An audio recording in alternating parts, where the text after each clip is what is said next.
गेल्या 2010 पासून कायमस्वरूपी होण्यासाठी प्रयत्न करत होते, पण त्यांना कुठल्याच प्रकारचा न्याय मिळाला नाही. नगरपालिकेने त्यांचे खोटे शासनाला दिशाभूल करणारे प्रस्ताव पुढे पाठवल्यामुळे आज आम्हाला नाविलाजाने इथं आमरण उपोषणाचं वेळ आलेली आहे. नेमकी आपल्या मागण्या काय आहेत? आपण उपोषणाला बसलेलो आहेत. ह्या सर्व रोजंदारी बालवाडी शिक्षिका आहेत, त्यांना सेवेत सामावून घ्यावे इतकी आमची मागणी आहे.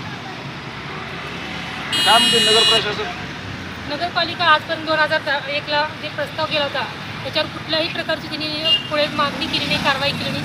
प्रस्ताव जसे तसे थंड आहेत. ह्या गेल्या आम्हाला सेवेत सामावून घ्या तर यांना दडकावून पाठवायचे की जेव्हा तुम्हाला आम्ही नोकरीवरनं काढून टाकू.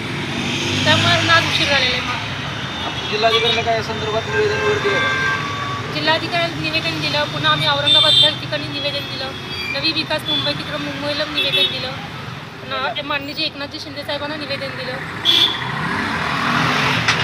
एकनाथ शिंदे साहेब आले होते का आम्ही मुंबईला जाऊन त्यांनी साहेबांना भेटून आलो.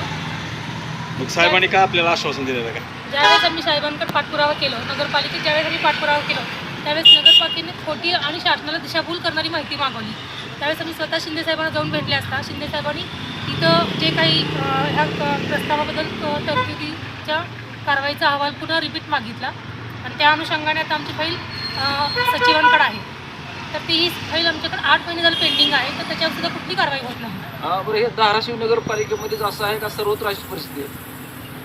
धाराशिव नगरपालिकेमध्ये आकृतिबंधामध्ये बालवाडी शिक्षिका पदनाम आहे. त्यामुळं आपल्या इथं आधी 6 बालवाडी शिक्षिका घेतलेल्या आहेत. त्या अनुषंगाने ह्या बालवाडी शिक्षिकांवर अन्याय होता कामा नये इतकीच आमची मागणी आहे.